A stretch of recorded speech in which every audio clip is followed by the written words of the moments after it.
Hi there. Fly I'm going to tie for you today is by far my favorite streamer. It's the Double Bunny. I have a few modifications that I make, and I end up calling it the Baby Rainbow. Bull Trout love it, and seems to work anywhere where you get a little bit of a chase. You throw this thing on, and Bull Trout will just go wild for it. So first off, we're going to start out with some UTC 140 white thread.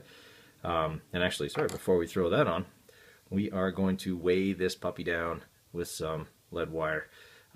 It's got to be a pretty heavy fly. We want it to sink quickly, especially if you're throwing it in really kind of white water right below falls or things like that.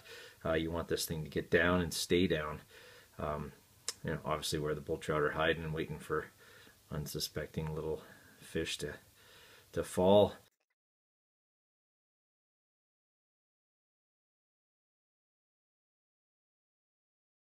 What it is, whether it's the color, the action, or whether this thing actually seems like it looks at them when they're swimming around. But like I say, it's a bull trout magnet. I've caught all of my bull trout on this fly.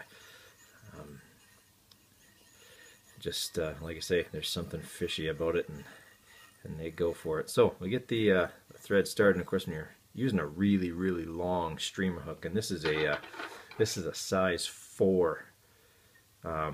Size 4 streamer hook. It's 2 extra heavy, 6 extra long, so it's big. Don't get the idea you're throwing this thing around with a 4-weight or anything like that. It's way too big for that. I've tried to throw it with small, and I can't. I end up throwing it with my 8-weight. So the next thing we're throwing on here are dumbbell eyes. These I think are tungsten, but like I say, they're nice and heavy. Now, the trick to getting these on is obviously you gotta figure eight them a bit, but you need to leave a bit of room ahead of them because you gotta tie down the zonker strips that we're gonna put on here, and that helps to make a bit of a head on this fly here. So I go around a bunch of times. You're really lashing it down onto the hook here. So I go over a lot of times and really build that up. No real kind of pattern to it, and just kind of lash it down real good, nice and tight. And for the most part, it seems to sit there. It's not the end the fish typically bite anyway. So, all right. So now that we've got those eyes on there, we'll tie on the strips of zonker here, and it's rabbit zonker, obviously. For this fly actually rides hook point up, so what we're tying on here is the color of the bottom of the fly. And the first time I tied this, of course, I messed that up, and ended up having the wrong color on top. So you want your bottom color. In this case, I'm using natural gray zonker strips for the bottom of the fly, because obviously the bottom of a rainbow trout is kind of lighter. So that's the color I'll be using on the bottom. And what we want to do is clear ourselves a spot here where we can tie it down. So you kind of wet your fingers a little bit and kind of slick that back, because you don't want to trap down too many, and you don't want to make where you're tying it on visible. Now, you also have to make sure it's going to be long enough to reach to the front where you can tie it down. So I've got a really short piece here, and I usually do use a short piece on the top, just because some people run it all the way back, but I found if you glue 2 pieces together it gets really stiff, and then there's no action to it. So I'm going to move this up a little ways so that I can make sure I have that in the right spot and have it all kind of lashed down. Alright, so kind of a couple of loose wraps just to catch it all, and again, you want to make sure you don't get any of that stuck in there, because you'll lose a lot of that nice natural action that the zonker gives you. Okay, so got that tied down pretty good, and we have a little bit of it sticking past the end of the hook there. So now obviously we don't want to move forward, because if we move forward and tie, and then we try and tie our bottom one on, it's you're going to see the thread. So the trick that I saw somebody else do is to avoid having to tie much of the bottom one and use the hook itself to anchor it. So what I do is I kind of put my bottom strip on, which is obviously much longer, bottom slash going to be the top later, and I mark it with my fingers about where the hook bend is going to be. So right about here, and I'm just going to peel that stuff back, and I'm going to poke the hook point through there, and that's what's going to anchor it to the hook. So obviously you want to make sure you get it in the middle. You don't want to have it too close to either end. So once I've got it through, obviously that necessitates taking the hook out of the vise for a second, and then pull it through. And you can stick the hook back in the vise, and you can pull that strip of zonker forwards and kind of just measure everything. And it looks like I've got it pretty much set here to the right length. Pull a little bit further forward. Okay, so I'm going to give it just a quick tie down right here. Do the same thing I did on top. Just kind of clear a space. See, we want to minimize how much we, whoop, I've got that on the wrong side. There we go. Wonder that wasn't cooperating. Okay. Right, so now that I've got that all kind of pulled away, I'm going to tie that zonker strip onto the bottom here. And this does necessitate being a bit ambidextrous for a few wraps anyway. And then I pull these both out of the way, and I start working my way back forward again. Now you do want to tie this down both ahead of the eyes, or behind the eyes and ahead of the eyes, just because, I mean, it goes through a lot being down in the fast water. You want it to be nice and secure. So again, you kind of part the hair here, a bit of a pinch down, and a couple of wraps behind the eyes just to secure it. And then same thing with our other strip.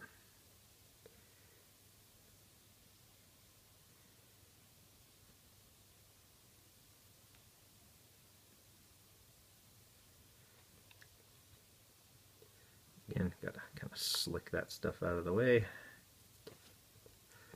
Oh, got a bit of a furry mouth there. A little bit come off. And that'll happen.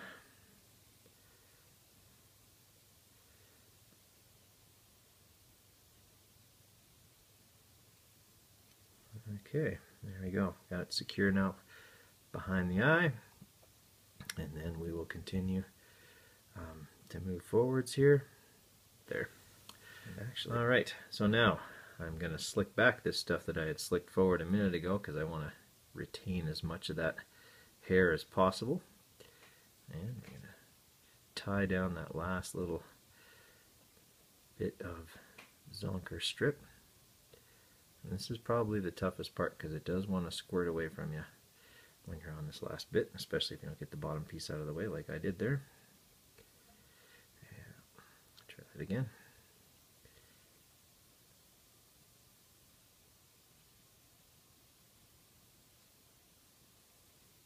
Okay, there we go. Got that bottom, got the top piece there. Give it a few good securing wraps. And then we're going to do the same thing with the bottom. And again, I want to get all that stuff slicked right back so that we retain all of it. Some people tie in a red hot spot right behind the head as well. Kind of looks like gills. I do that sometimes, but not always. I find that it hasn't really made a huge difference for me. Now you can see here that I also have a bit of zonker flank kind of left there. So I'm just going to cut that piece off, because obviously that will interfere with my ability to tie it on.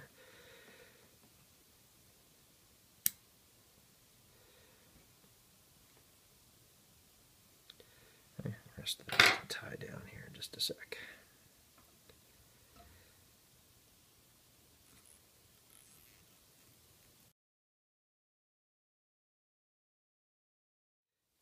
see here that we've got that going. At this point I'm also going to tie in that crystal flash that I mentioned earlier. The pink works best, but you can use kind of any color of crystal flash. I just use the pink because I think it resembles more what a rainbow trout looks like. So I use about 4 strands per side, 4 or 5 strands per side. It doesn't need to be a lot, it just needs to be convincing. And it's just going to kind of float along beside when the fly is all tied.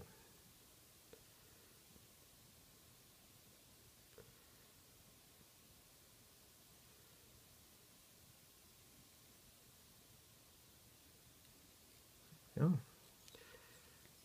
That trapped on there, and obviously you have to do that on both sides because a rainbow trout has a pink stripe on both sides. And I'll cut that off. It's obviously a little bit long right now, but I will cut the stuff off at the back too. You don't want it to be going beyond the end of the fly either. Somehow I got a lot of white thread out here. Alright, so cut off the excess there as well. Alright, I actually tie it in kind of above and then I just kind of work it back into the zonker. Once it gets wet, it goes kind of where you want it to, but you can always kind of put it underneath as well. And you always got to watch that hook point. It's hiding underneath there, waiting to catch your clumsy, unsuspecting fingers.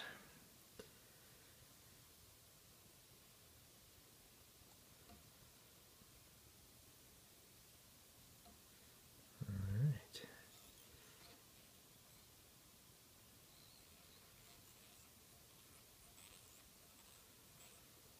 Like we said, we want to build up a pretty good head on this. And there, now you can see that crystal flash is hanging down below. Alright, now I'm going to cut that off. I cut it off usually a little bit shorter than the end of the tail. There we go. Alright, so I've got that all kind of tied in there now, and work a little bit more on the head here. This does use a lot of white thread, so make sure you got lots.